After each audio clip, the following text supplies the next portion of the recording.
Welcome to Navigating the Vortex, a deep dive, big picture analysis of contemporary geopolitics and geoeconomics. Today, why it's worth saving the Organization for Security and Cooperation in Europe, and what role the UK can play in restoring the organization's operational effectiveness.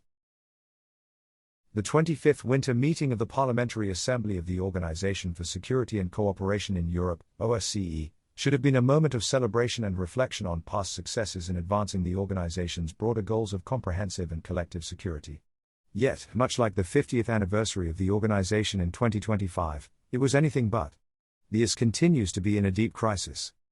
Triggered by the full-scale Russian invasion of Ukraine in February 2022, this is first and foremost a crisis of paralysis, with meaningful dialogue and decision-making among participating states in Vienna largely stalled.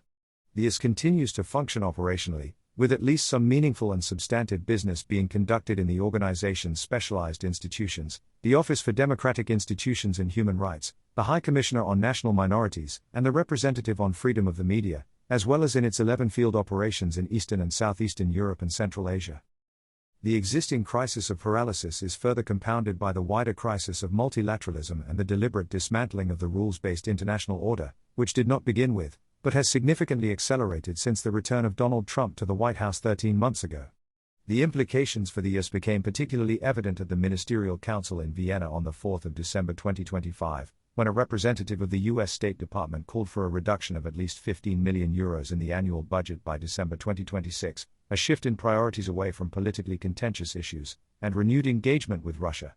Implied, if not explicitly stated, was the threat of US withdrawal from the OSCE. If the OSCE continues on its current path, the United States will continue to assess our participation and support. As with previous periods of institutional strain, the key question that arises from it is not new. Can participating states reform the organization and help it find a way back to being an effective contributor to security across its vast geographic area stretching from Vancouver to Vladivostok? And perhaps more importantly, should they? The priorities of this year's Swiss chairpersonship under the theme Dialogue, Trust, Security certainly suggest that a serious attempt will be made. Key objectives include safeguarding the OSCE's operational capacity and revitalizing multilateral diplomacy. Another priority to work for lasting peace on the basis of the Helsinki Principles, enshrined in the organization's 1975 Founding Act, envisages that the OSCE is mobilizing its instruments across all three dimensions to support a just and lasting peace in Ukraine. Not only does this naturally align with the very purpose of the organization, but it also could give the OSCE a new lease of life in light of recent developments in the war against Ukraine. The prospect of elections, a referendum, and a possible peace deal could give the OSCE and its participating states an opportunity to bring to bear its experience and expertise in election observation, ceasefire monitoring, demining, on-the-ground mediation, and post-conflict institution building. However, not all of the OSCE's past experiences in these areas were stellar successes.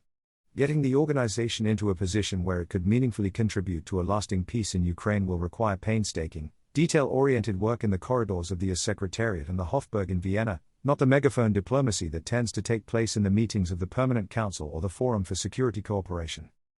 For the UK, OSCE, notwithstanding the organization's ongoing crisis, still represents an important forum to articulate and pursue its national interests. While just one among several mini-lateralisms that have recently emerged, including the Coalition of the Willing, the European Political Community, the Ukraine Defense Contact, or Ramstein Group, it is unique in the sense that it is one of the few remaining fora where direct dialogue with Russia is not just possible but embedded in the organization's founding purpose. Such dialogue must, however, serve a concrete purpose, and it needs to be based on clear principles. As chair of the Forum for Security Cooperation in the last trimester of 2026, and as a member of the Forum's Troika in the preceding and subsequent trimesters, the UK is well positioned to support the Swiss chairpersonship's reform agenda and to contribute to restoring the OSCE's operational effectiveness.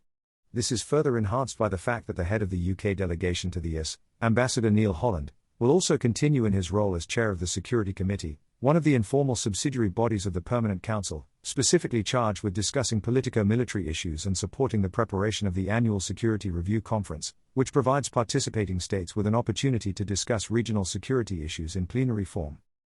The UK's long-standing experience in multilateral diplomacy, its role as one of the 5 permanent members of the UN Security Council, and its still pivotal role at the nexus of Euro-Atlantic security create a unique opportunity for making a lasting contribution to making the OSCE relevant again as a forum for dialogue among all its participating states.